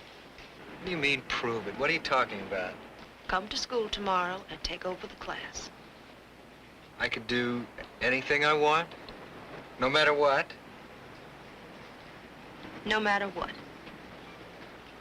Okay. Maybe we should start with what qualities you feel would make a good teacher. Well, if she's absent a lot. Yeah, deaf, dumb, and blind. Okay, cut it out. You ask us for our opinions and we giving them to you. Yeah, very funny. Anybody got a serious answer? A teacher should be intelligent. Well, that rules out more than half of them. All right, let's put down intelligent. And who did that? Did what? You threw that, didn't you, Vic? No. Don't lie. He didn't Man, do it. I got a fever. I better go to the nurse. I gotta go to my locker, man. No, you don't. Neither one of you. I know all about that stuff. Now sit down. Why don't you sit down and shut up? Yeah. Look, will you act your age? We're trying to have a discussion. Louder. Funnier. Hiccup! Uh-oh.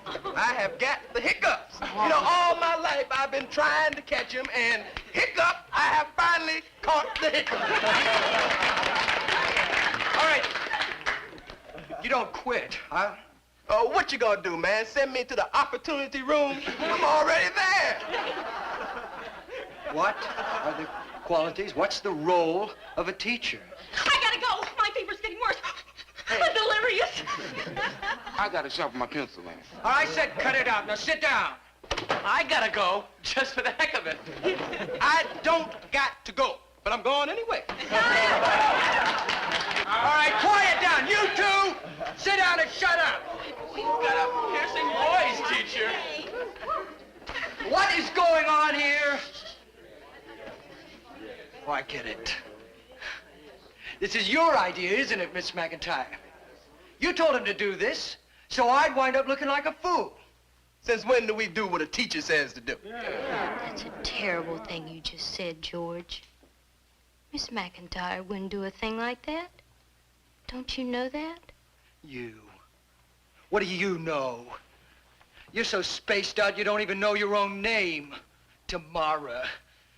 Everybody knows your real name is Gussie Huffner. And all that junk about your boyfriend. George. You don't even have a boyfriend. You're too skinny and ugly to have a boyfriend. You're just a liar. George, that's enough.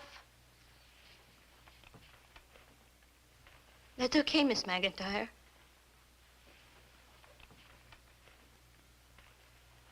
I know I tell stories a lot, George. But at least I don't hurt anybody. Except maybe myself. But you lie too. You tell yourself that everyone hates you. But that's not true. I like you, George. And I thought you'd do pretty good as a teacher up there. But I guess you got scared when things didn't look like they were going too well, huh? So you had to start blaming everybody, right, George? I know how it is. Because I get scared a lot, too.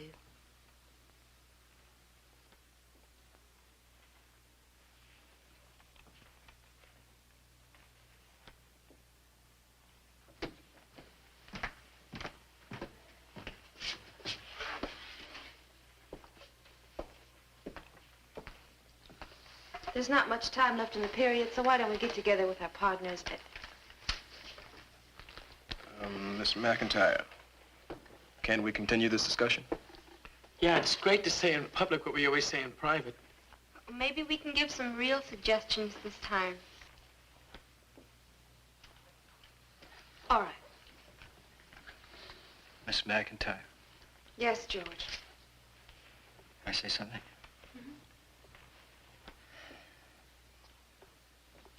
Gussie, Tamara, whatever you want to be called. I just wanted to say that, well, all that stuff they said, most of that stuff that you said was true. Almost all of it, as a matter of fact. And that's all. Except that you're not too skinny or ugly to have a boyfriend. I just said that because... Because you're mean. Yeah, that's right, Miss McIntyre, because I mean... All right. You think you're mean enough to carry on as teacher until the bell?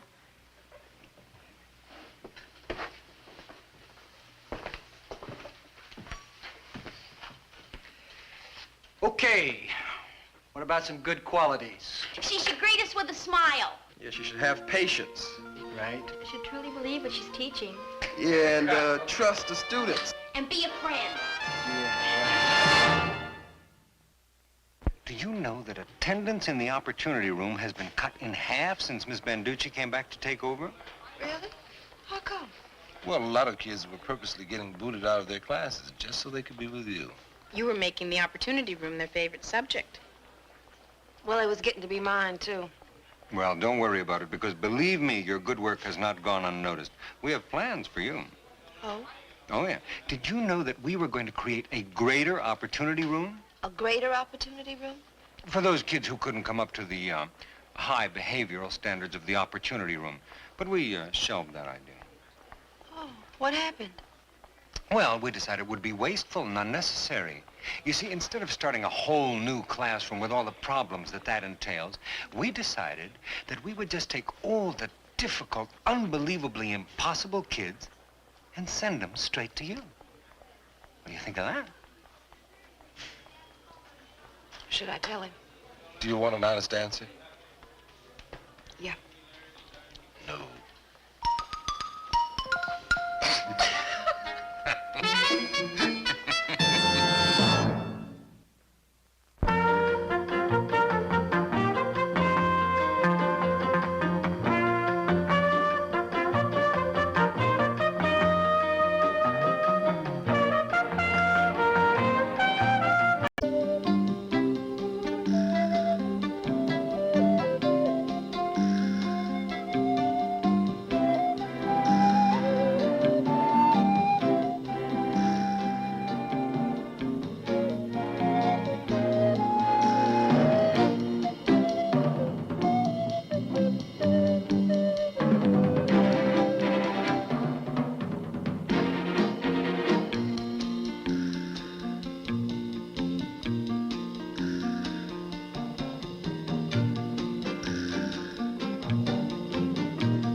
Guy comes right out of practice, changes his clothes, and goes home. You mean he never takes a shower? Not that I ever saw. Probably figures if he's too clean, he ain't sincere. At ease, at ease. Now that's too clean.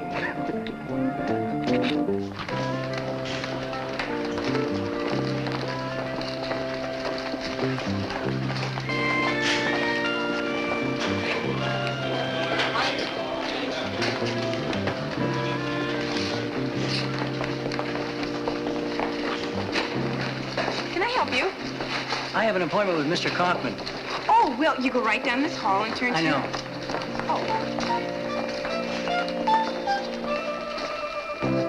All right, so she wanted to get married. That's okay, but couldn't she give me notice and then elope? Well, keep looking for a substitute. Right. Oh, hey, I think I'll ask Alice Johnson if she knows anything about home ec. Yeah, well, I doubt it too, but I'll ask her. Right, okay, thank you. Bye-bye. Sorry about that. Sometimes things pile up around here. Yes, sir. Let's see, where were we? The injury, how'd you get it, shrapnel? No, baseball. We had games between the outfits. Oh. I'm trying to remember if you played baseball when you were a student at Whitman. No, sir, I didn't. I guess I just didn't have the confidence, but I filled out some of the Marines. Anyway, the knee problem isn't serious, but it was bad enough to get me a medical discharge. So, I thought I'd like to come back and finish my senior year. That is, if that's okay. How old are you? 19, just a couple months ago. Well, sure, you can finish up at Whitman, but don't you think you'd be a little better off in adult night classes? Night classes? Sure, I mean, after 2 years in the service, you might be a little bit uncomfortable as a regular high school student. Oh, no. No, I've been thinking about it a lot. I want to come back to Whitman. Well, okay. Just fill out the forms and welcome back. Yes, sir. Thank you, Mr. Kaufman. You don't know how I've been looking forward to this.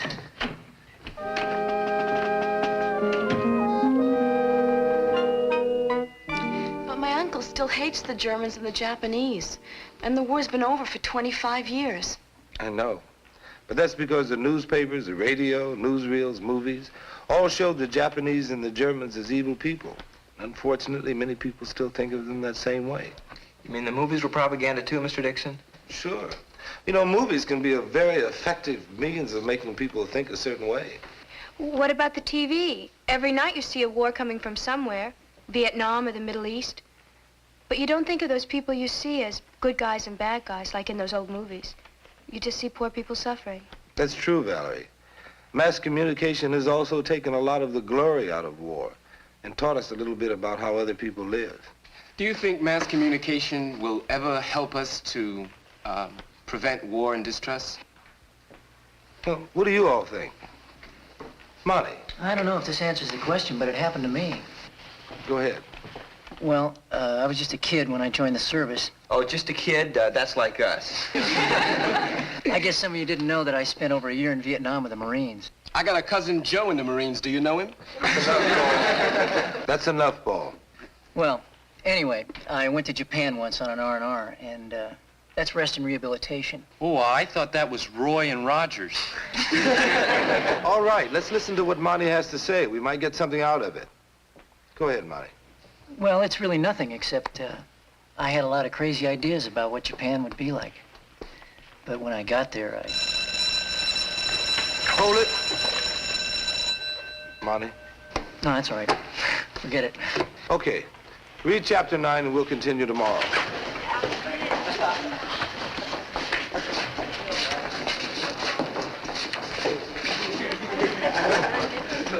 Well, that was like old times. What do you mean? You know, making a jerk out of myself. I wouldn't take it too seriously. You know, I changed since I left Whitman. Well, I'm sure you have. After spending a couple of years in the Marines, you're bound to think differently than any of the kids here. Yeah. I used to be just a skinny little jerk that nobody noticed. Just one of the creeps hanging around waiting for one of the big shots to say hello. I didn't have a date the whole time I was here. Is that why you quit school? Sure. Seemed to me like everybody else was having a good time except me. It was really crummy to go from class to class every day without being noticed. Is it so important to you to be noticed, Monty? Are you kidding? I thought about it the whole time I was in the service. You know, I'd say to myself when things would get tough, I'd say, hang in there, Monty. When you get out and you go back to Whitman, you're going to be somebody. Somebody that the other kids look up to. Tell me something, Monty. If the kids didn't look up to you when you were here before, what makes you think they're going to look up to you now? Well, because I'm different. I'm older. I was afraid to go out for baseball when I was here, but I played in the service and played real good. I can't miss making the team here. I'm going to be somebody this time around, Mr. Dixon.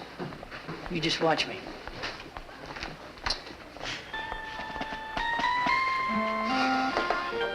Now, usually when I substitute in a class, I play it very open and honest. In class, I say, I don't know any more about this subject than you do, so let's get out our books and learn together. And you know what usually happens? What? They walk all over me. No, it's terrible. But this time, in home economics, I decided to try something new. I pretended I knew all about cooking, and it worked. They really thought I could cook. Really? What'd your class make? Oh, this fantastic banana skin pie. Banana skin? Sure. Don't you know all the vitamins are in the skin? Isn't that something? And I've been throwing them away all my life, like a fool. You know, you've been eating lunch in your office so much that I've forgotten what you look like. Well, feast your eyes. It's the only feast you're going to get in this place. Oh, I've been meaning to ask you. What do you know about Monty Harris? The kid that used to be in the Marines? Not much. Why? Something wrong? Well, he's got this idea that he's going to be an important man around Whitman. And that he was a nobody when he was here before, but this year is going to be different. Well, I've had a few of those fantasies myself. You know, if I could see her again with what I know now, you know what I mean. Yeah, I think we do. I don't.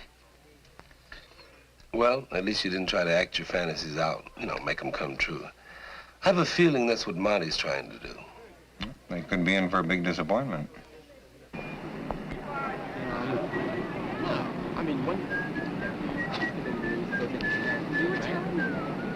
Hey, Captain. It was Corporal. That's okay. I talked to enlisted men, too. Sit down.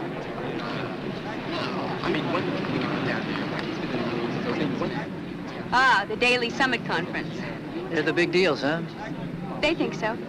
That's funny. When I was here before, they used to group around over there, too. Yes. From semesters immemorial, Whitman aristocracy have rallied round the sundial. Well, it's the perfect spot, really. Distant yet conspicuous. One can only stare and wonder at the awesome wit, the lofty dialogues taking place right now and in the past. If that sundial had ears and could but speak. You sound jealous. No, sir, Corporal. Maybe you're jealous. I'm reading. Well, look, I seen this out-of-sight poster. I mean, it is out of sight. You just gotta see it.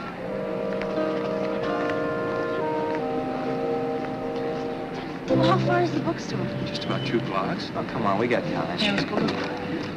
Hi. What's happening? Not too much. Well, I don't know many people yet. The guys that I knew all graduated. Oh, yeah, you spent all that time in the Marines, right? Yeah, I'm Monty Harris. Rudy and Paul. I'm Ed. I'm Suzanne Kovac. I know. How's it feel being back in school, Monty? Groovy. Oh, yeah, groovy. Well, look, Monty, we were just going someplace. We'll see you later, huh? Mind if I come along? I'm sorry, it's impossible. How come?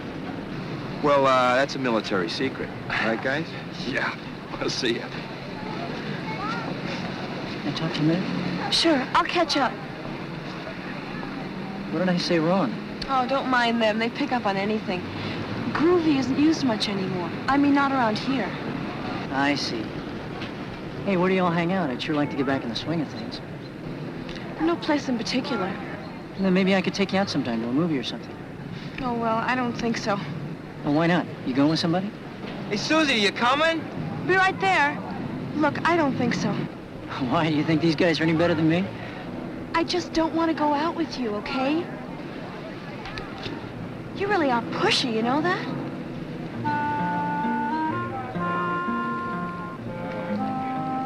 Groovy. Keen. Super. That guy's a drag. He really is.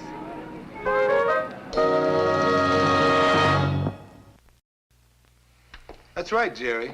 The United States Congress did vote against the League of Nations. But wasn't the League of Nations our idea? Yes, it was. And it was a big defeat for President Wilson. Now, in what way do you think history might have changed if the United States had become a member of the League of Nations? Monty? You got me, sir. Ed? Well, maybe Hitler wouldn't have started the Second World War. It's a possibility. Or he could have been stopped after he militarized the Rhineland. There'll be a surprise test tomorrow, so you'd better crack some books tonight.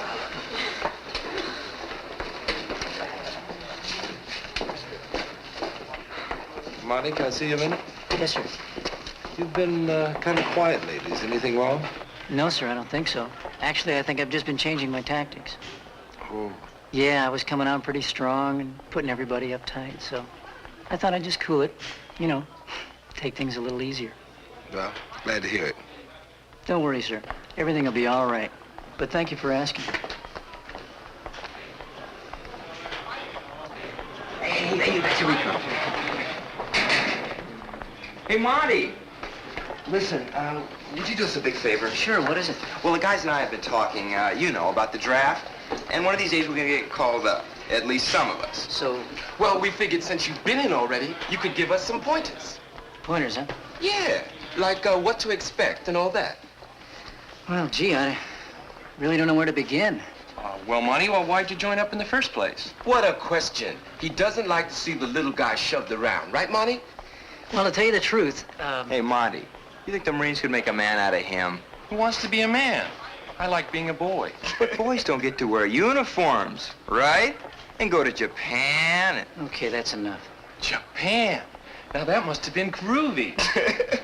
Yeah, real groovy. I said that's enough. Monty, Mr. Kaufman wants to see you right away. In a minute. No kidding, come on.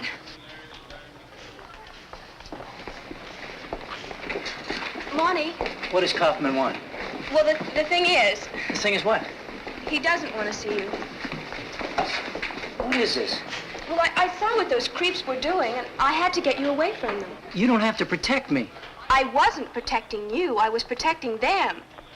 You were going to hit Ed. Look, I know you're trying to help, but from now on, would you mind your own business? I'm sorry, Monty. But you can't twist yourself out of shape trying to make people respect you. You can't force them to think that you're important. That's what you think. Yes, sir, Corporal, sir.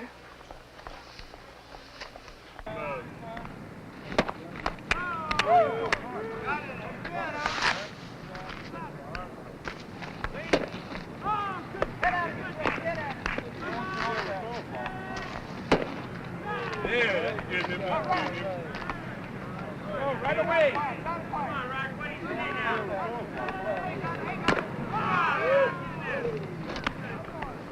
Come on, Ed, that's 5 straight strikes. Dig in there and get a piece of it. Wow, that new guy can really pitch. Yeah. Won't Mr. Kaufman be excited? You know, Whitman's needed a strong fireball and right-hander with pinpoint control for a long time. He's smart, too. Now, notice the way he moves the ball around the corner of the plate. He keeps them off balance. Just when they're expecting a fastball, letter high, he throws them a change-up low and away. Alice Johnson, you've been holding out on me. You've been married to Sandy Koufax all this time, and you didn't tell anybody? No. Actually, it's my dad. He's a baseball nut. He used to take me to baseball games before I could even walk. Yeah, the first present he ever gave me was a rattle shaped like a bat. Oh. Hey, Liz, do you think... What? That he might have wanted a boy? Oh, no, I don't think so. No. I'm not so sure. He still calls me Lefty. Alice, I'm sure you didn't care whether you were a boy or a girl. Are you? Just as long as you could hit.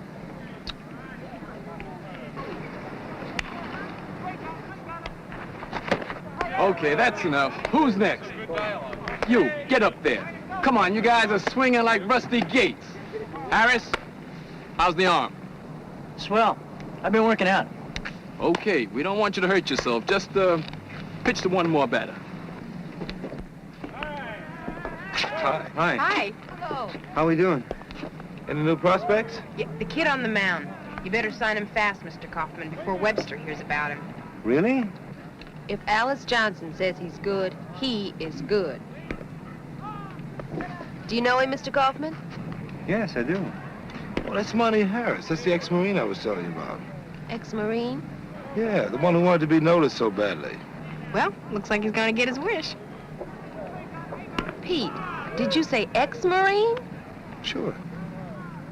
Well, how old is he?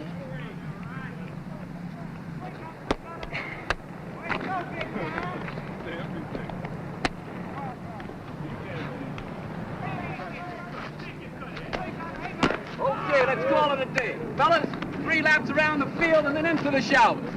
Hey, Harris. Hey, you're quite a pitcher. Thank you, sir.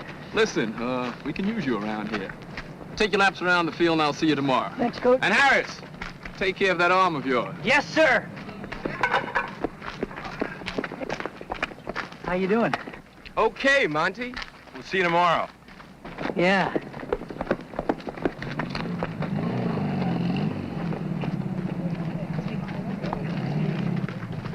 Oh, Monty, Oh, hi, Mr. Dixon. can I talk to you a minute? I gotta take my laps. Monty, you can't play baseball. What did you say?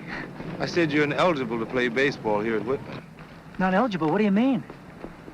You saw me out there. The coach said... It's a matter of athletic regulations. 18 is the top age for high school athletics, unless a kid turns 19 after the season starts. But my birthday was just a couple of months ago. This is crazy. I know you're disappointed, but you are ineligible and there's nothing we can do about it. Well, there's gotta be. It isn't fair. It may not be what you want, but it is fair. You know that. I don't know that. You don't know that either. You know how much I've looked forward to coming back and making this team and being somebody that people can look up to? When I was in the service, I dreamed about coming back to Whitman and making up for the years that I was a nobody. For the first time in my life, I'm getting something I want. And you're telling me I can't have it. That's right. Like a lot of people can't have what they want. Monty, when you were in high school, you wanted to be a big shot, right? And you didn't make it. So you thought you'd give it a second try, only this time with an edge. What do you mean? You're older, more experienced, a lot stronger than any of the kids here. Monty, you're a man. Now, don't you think it's about time you started acting like one? Yesterday is gone forever. You got a whole new life ahead of you. A lot of new challenges. Who knows, you might find out that being a big shot is not so important after all.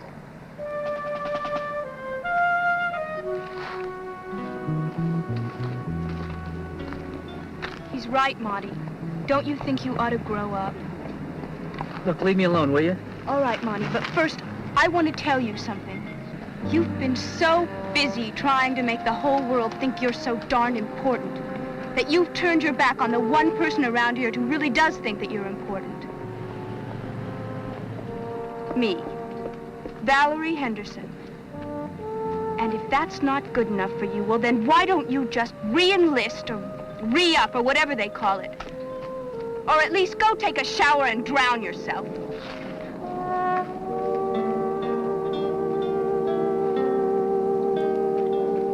Well, Monty, if leaving Whitman is what you want, I guess you know what you're doing.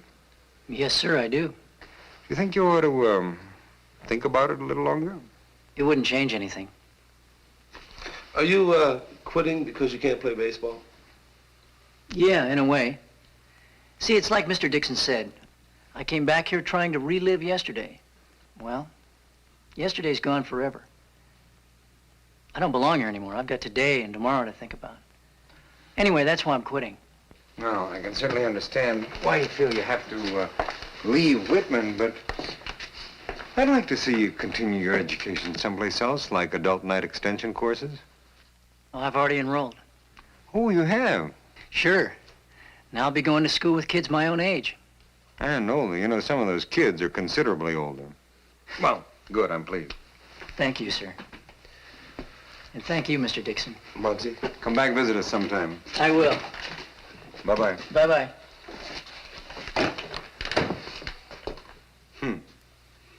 You really think it's impossible to recapture the past? Well, that depends on what you're trying to recapture. Why?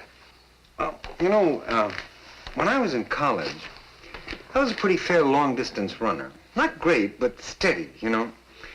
And lately, ever since I've been jogging with Ken Dragan every morning, a lot of my stamina has come back. Now, over in West Baldwin next month, they're holding a cross-country race. Now, wait a minute, now, in just a minute, it's a cross-country race. I just thought... Will you just let me explain? I don't expect to win it, but last year a man 5 years older than me finished the race. You don't think so?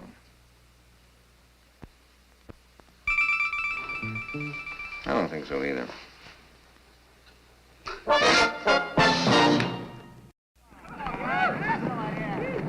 Come on, hustle. All right. Come on now, let's go. Yep, the team is really rounding into shape. Boy, it's amazing what a couple of weeks of hard practice can do. Do you think we have a chance at the division championship? Well, it all depends on, one, whether we can come up with a consistent left-hander, and two, whether our speed will make up for our lack of power. We're not too powerful, huh? Not enough long ball hitters, Liz. Guess we'll have to play a lot of hit and run, huh? Right, Pete. Bunt, steal, hit behind the runner. You know, the kind of club that makes its own breaks. I don't agree, Miss Johnson. Ed Waters and Juan Fernandez both hit the long ball. And once Jerry Martin learns to wait for his pitch, he'll be able to give the ball a good ride also. Oh, excuse me, I'm meeting somebody. Valerie, where...